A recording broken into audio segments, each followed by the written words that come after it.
Hello and welcome to the Success Showcase. I'm your host Eric Lopkin with the Modern Observer Group, and with me as always is Chip Janiszewski from the Happiness and Success GPS. How are you doing, Chip? Doing great. How you doing, Eric? I'm doing just fine.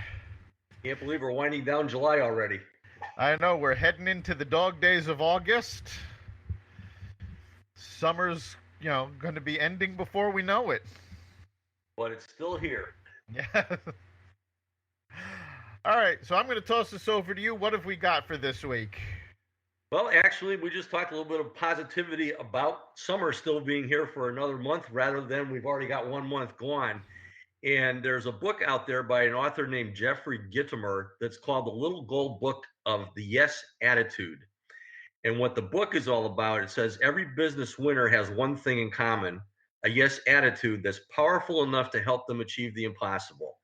When you got that yes attitude, you assume that everything will start with a yes, and then you'll find a way to get to a yes, even when the first, second, and third answer that you hear is no. So what this is all about is developing and maintaining a positive attitude.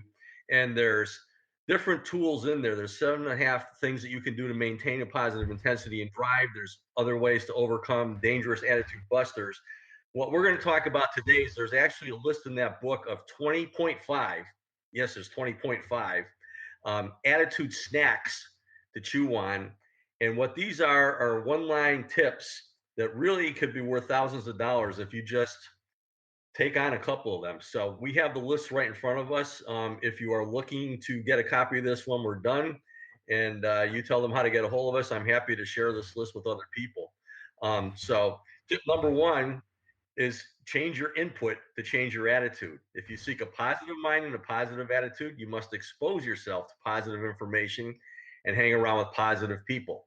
If you want to achieve positive, surround yourself with positive people. Obviously, one of the biggest mistakes that we make in life and in business is hanging around negative people, people who just keep bringing up obstacles and why things can't happen. And what this is all about is looking for the positive side of things to begin with.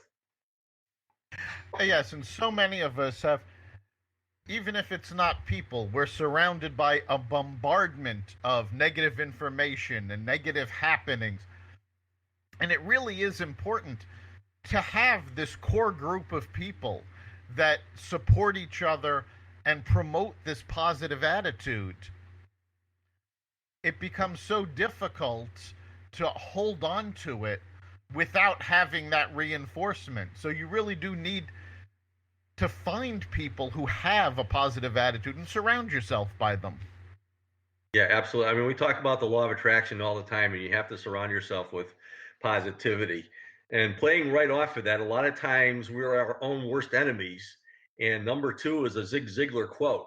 It says, "You were born to win, but you must plan to win, prepare to win, and most importantly, expect to win." Because a lot of people say, "Oh, I don't think this can happen," and so on and so forth. And if you put that positive spin on it, knowing that you were born to win, just go out and get it. It's so important. Yeah, you have to assume that the best is going to happen. Especially right now, I am absolutely aggravated by what I have seen coming out of coaches over the last week. Because for those of you who know anything about astronomy, this is the time of year where Earth's orbit around the sun is actually faster than Mercury's orbit around the sun. So it looks like Mercury is going backwards. They call that Mercury in retrograde. And all sorts of people are coming out of the woodwork. Oh, nothing good is going to happen now because Mercury is in retrograde. Absolutely nothing has changed with Mercury. It's the same. It's not going to have an effect on you. And when coaches start blaming this, it's ridiculous. You have to assume that what you are doing is going to succeed. But you can't then go, oh, well, it's up to the universe. You have to plan. You have to act. You have to prepare for that eventuality. And that's what causes you to succeed. It's not some random occurrence. Absolutely. I mean, it's so important that you just focus on what the positive side of things are. And your self-talk has got to be very, very important. There's a lot of different quotes in here from athletes and coaches and so on and so forth. And the next one here is from Vince Lombardi. The will to win is nothing without the will to prepare to win. And obviously, part of preparing to win is looking for the positive things in what's going on around you, rather than looking up front at what possibly might happen to make things go wrong. All right, and Vince Lombardi is actually the perfect example, and I use him quite often when I'm talking to people about what coaches do. Because Vince Lombardi didn't go into the locker room and go, okay, I want everybody to feel that they're going to win. Vince Lombardi had a plan, and they worked at the plan. And he drilled those plans into the team. And that's how they won. They didn't just go, okay, we're going to believe we're going to win and go. So, as Zig Ziglar was saying, you must plan to win. And Vince Lombardi said, you have to prepare to win. And it's so important. There are so many people now going, well, I'm going to, put my will out into the universe and what I want is going to happen. Well, no.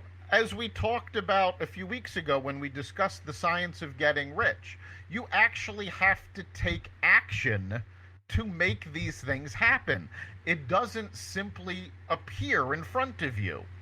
And Vince Lombardi is a perfect example of working on that plan, but having that positive attitude that your plan will work.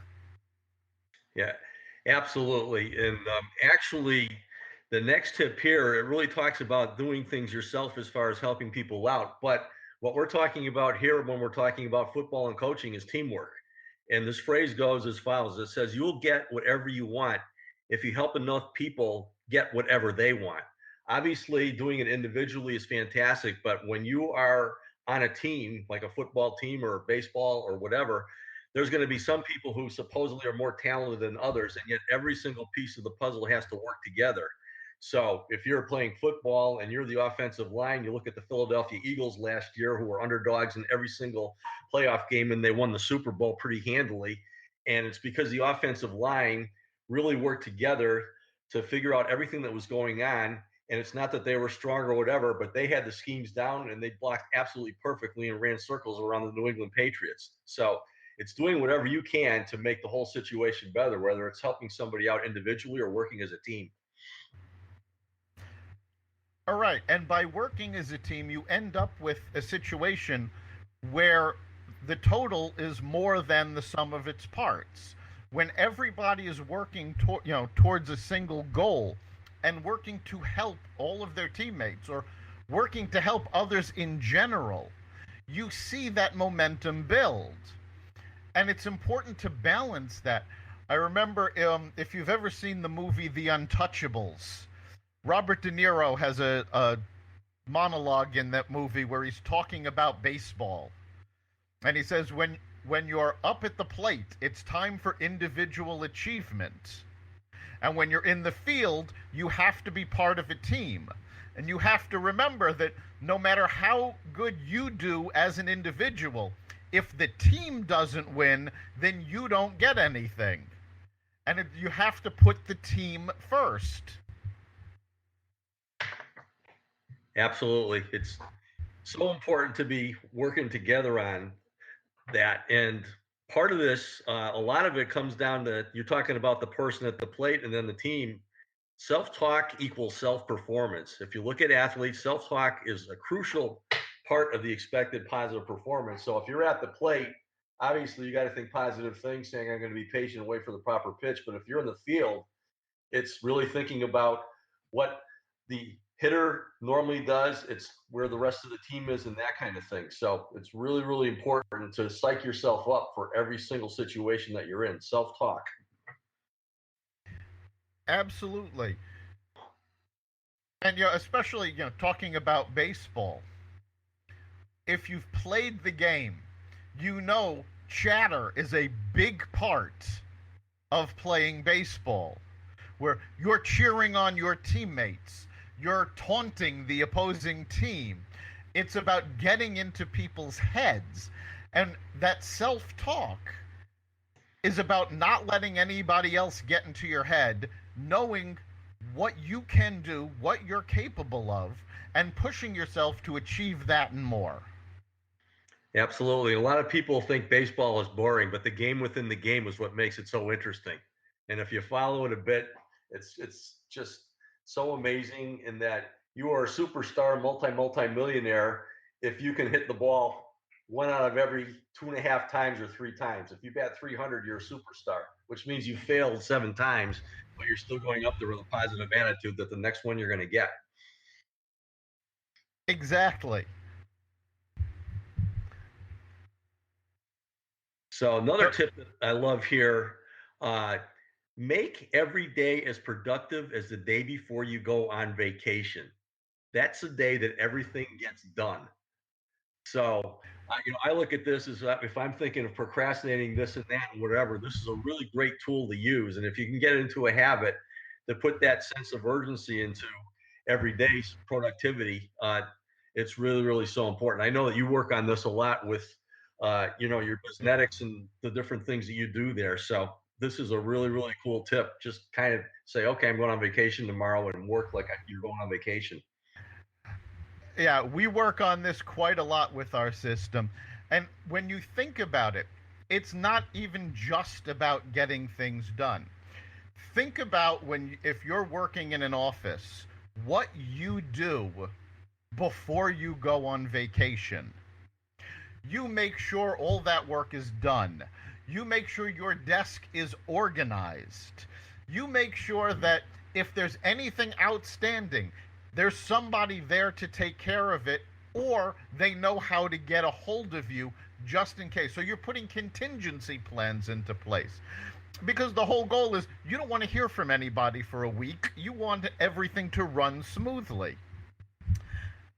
And that's about putting processes in place and getting everything organized and being productive.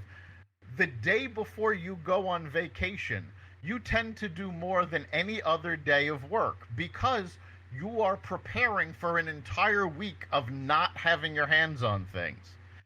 Now, even if you don't do this every day, if you do this every Friday, which is what we talk about in our coaching programs, treat every Friday as though you're about to go on vacation. This way, Monday morning, you come back in, you're ready to go. The productivity boost you get from this is tremendous.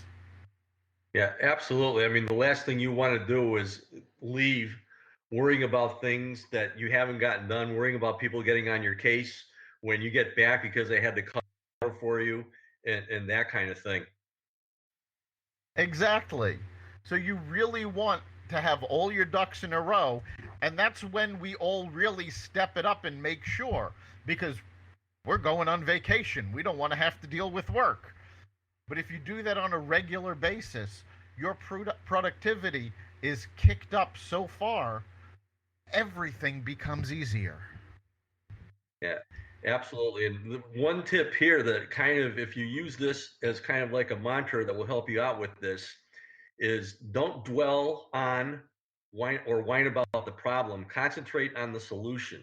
Resolve how you can and don't lament why you can't. Because the bottom line is, I think a lot of the problems with procrastination is it's just over and over and over again thinking about the possible negatives and why it can't happen. Whereas if you just put your mind on solving the problem, number one, it's going to get done, and number two, you're going to get a whole lot more things done because it goes real fast. Certainly. There's a Japanese saying, fix the problem, not the blame. We tend to focus so much on, well, what went wrong, what can go wrong, why did, whose fault is it that it went wrong. It doesn't matter whose fault it is. Fix the problem. When something has gone wrong, take the time, fix it, and prepare yourself so that it doesn't happen again. Yeah, absolutely. And if you do have the problems and so on and so forth, instead of hanging on to it, a really, really great tip: forgive and go forward. It says grudge blocks the positive, and until you can clear the past, which you can't do anything about, you're destined to repeat it. So it's a really, really unbelievably positive trait to be able to forgive. It's tough to do, but the more you practice it, the easier it is to do it. Because the bottom line is, when we're talking about business or anything else, we're talking about using everybody's talents. And the best way to get the best out of people and have them use their talents is to compliment that rather than say you messed up here. Just forgive them, move ahead, and emphasize the positive.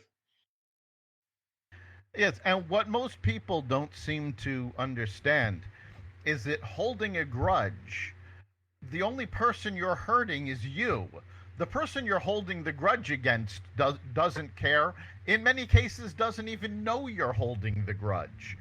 But there's an old saying: holding a grudge is like letting somebody live rent free in your head. It bothers you. It's giving you stress, but it's not affecting the person you're angry at. So when you forgive them, you're actually giving yourself a break. Yeah, and a lot of it comes from not thinking the best of yourself, which is one of the reasons that you hold grudges on with other people. And one of the best tips that you can have, and we talk about this all the time, is working on yourself. What is the picture you have of yourself? This is what you become. And the bottom line is, if you think negative all the time, you're going to become negative. And the tip here is just spend 15 minutes a day focusing on a positive picture. Do 15 minutes of positive meditation, or take a walk, or whatever. Take a look at your gratitude journal, your victory log. But the bottom line is, everybody has a whole lot of positive things going for them. And if you can put that into your life every day and have that positive picture of yourself, a lot of these negative things that we're talking about just aren't going to happen because you're focused on avoiding it in the first place. And that goes back to what we were talking about self-talk equaling self-performance. It's that self-talk, you're building yourself up. So you don't have to hold a grudge. You don't have to blame somebody, because you know what you're capable of, and you know you're performing as best you can. And that's really all anybody can ask. Nobody is perfect, and you shouldn't even try to be. Just do the best you can. Yeah, absolutely. And I love this one. I mean, I've heard this since I was a little kid. Mom always used to say, if you don't have anything nice to say, don't say it. And I'm bringing it up right now because we're talking about it right after we're talking about ourselves. And the bottom line is if you don't have anything nice to say about yourself, don't say it too. Build that positive picture for yourself. So it's obviously, you don't want to be criticizing and dumping on other people, but chances are we're dumping on ourselves more than we are on anybody else. So keep that in mind for yourselves. Look for positive things to say about yourself. Right. And, not saying any, if you don't have anything nice to say, don't say anything at all. It's also about putting forth that positive image. It's about being positive about others, about yourself. Although if you spend any time in the south of the United States, there the saying's a little different. There they say, if you don't have anything nice to say, come sit by me. And That's I mean, good. I find that hysterical, but even then, the idea is, well, if you don't have anything nice to say, well, let's build a camaraderie. We're creating something good from it because we're creating a bond, we're creating a friendship. You have to spin when there's negative. So, yeah, if you don't have anything nice to say about somebody, unless you're being constructive, then pointing something out about someone isn't helping anybody. Are you trying to make them feel bad for the sake of making yourself feel better? Well, if you've got a positive image of yourself, you don't need to do that. Yep. And if we want to go back to one of the points that we talked about earlier, you will get whatever you want if you help enough people get whatever they want. Obviously, a positive approach and picking out what they're doing great in their talents is so, so important. Anything negative that you say is totally counterproductive to that one. Oh, certainly. You're not helping other people if you're just bad mouthing them. Yep. I mean, And, it's and not like and again, this is different from offering constructive criticism. Offering constructive criticism is helping somebody. Just bad mouthing them or, picking on something they did without trying to help them get over the fact that they did it or improve themselves, there's no point to that. Yeah, it's all in the approach. And I mean, we've talked about how to win friends and influence people. We talk about this a lot. We certainly do, because it really is a cornerstone to how you relate to people. So the next one, you will hear the word no 116,000 times in your lifetime, maybe more. Try converting to just 1,000 of them. Try converting just 1,000 of them to yes. And the world is your oyster. And the bottom line is failure is an event, it's not a person. And if you just move on, you're just one step closer to a success. So don't take it personally. It's going to happen. And just take that positive approach, and you're just one step closer to a yes. Right. I think that 116,000 is probably severely underestimating the number of times you'll hear the word no. But this really goes back to what we were talking about baseball, where, if you can hit the ball 3 times out of 10, you're a Hall of Famer. And a multi-millionaire. Yes. You don't have to hit 10 out of 10. If you hit 3 out of 10, you are doing fantastic. And the fact of the matter is, every home run hitter strikes out more than they hit home runs. Every quarterback throws more incompletes than they do touchdowns. You can't expect yourself to succeed every time you try something. You can't expect to get a yes every time you ask something. All you need to do is get that yes part of the time, and you will be amazed at how much you can grow from there. Absolutely. It's not what happens to you, it's what you do with what happens to you. Does that sound familiar? It certainly does. When you're in sports or anything else and so on and so forth, you're going to be able to do better the next time around. So we talk a lot about event plus response equals outcome. You got to respond positively. Absolutely. You have the control over how you respond, and that's what shapes the experience. So, and going to the next one, every obstacle presents an opportunity if you're looking for it. We love playing with wordplay, going from obstacle to opportunity, going from challenge to opportunities and that kind of thing too. So if you can just turn things around 100%, you can do that with any negative word that's out there. So change those obstacles to opportunities and just look at them that way. And that really is the core of having the positive attitude. When you have the positive attitude, you're looking at something as a challenge, not a problem. You're looking at things as, yes, you assume you can overcome this, you just have to figure out how. When you have that negative mindset, every obstacle becomes unfathomable. You can't get past it. It's like, oh, that's it. I give up. I failed. You only fail when you stop trying. And part of having that positive attitude is really understanding that, yes, you can get past this. You can succeed doing this. It may not be on your first try. It may not be on your second try. But as long as you keep working at it, you'll get there. Yeah, and along the lines, the next one says hard work makes luck. And it certainly does, but I'm going to add to that smart work makes luck. We talk a lot about personal development and what we're talking about today, and just doing things for the sake of doing things. We talk a lot about planning, positive input on things, teamwork, and that kind of thing. So hard, smart work is going to make luck. And it's really not luck. It's just going to be the result. Yes, I think it was Ben Franklin who had a quote. Luck is preparation meeting opportunity. And that's really what it is. Luck is how you look at something. If you are prepared when something comes along, you're lucky, because look what just happened. This opportunity came up and you can take advantage of it. Well, that same opportunity could come up if you're not prepared for it, but you can't do anything about it. So it's that preparation that really creates your own luck.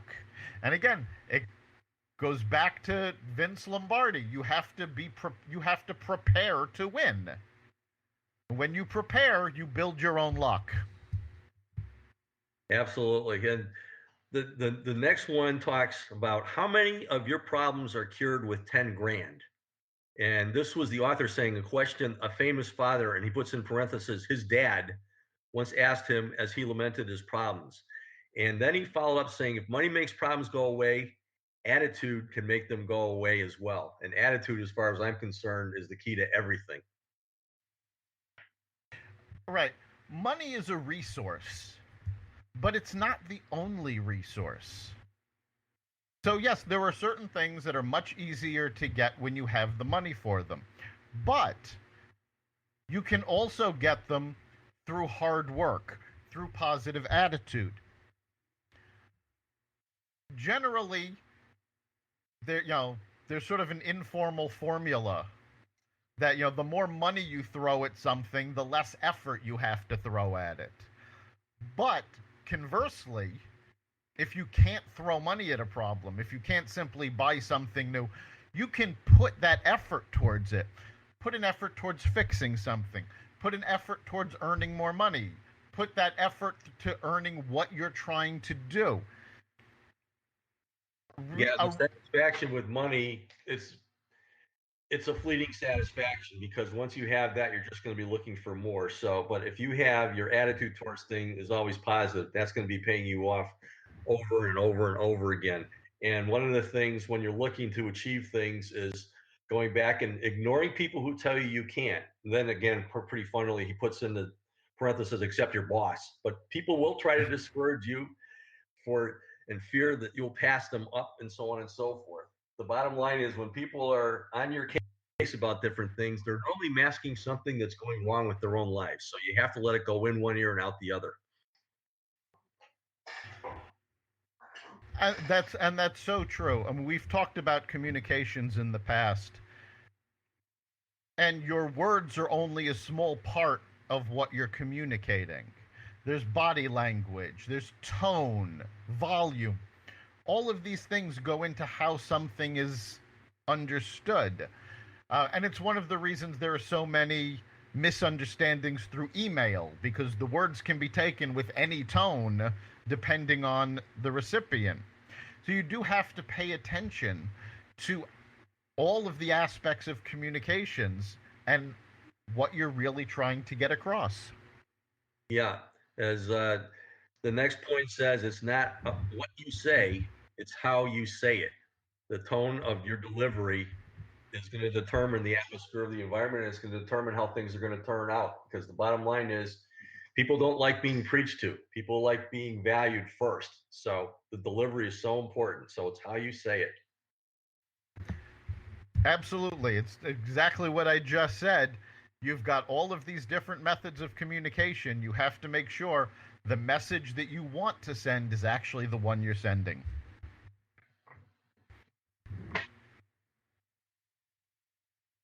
So we're coming up on the end of our time. So really quick, let's go to this 20.5. Yeah, you always ask what do we take out of today's conversation?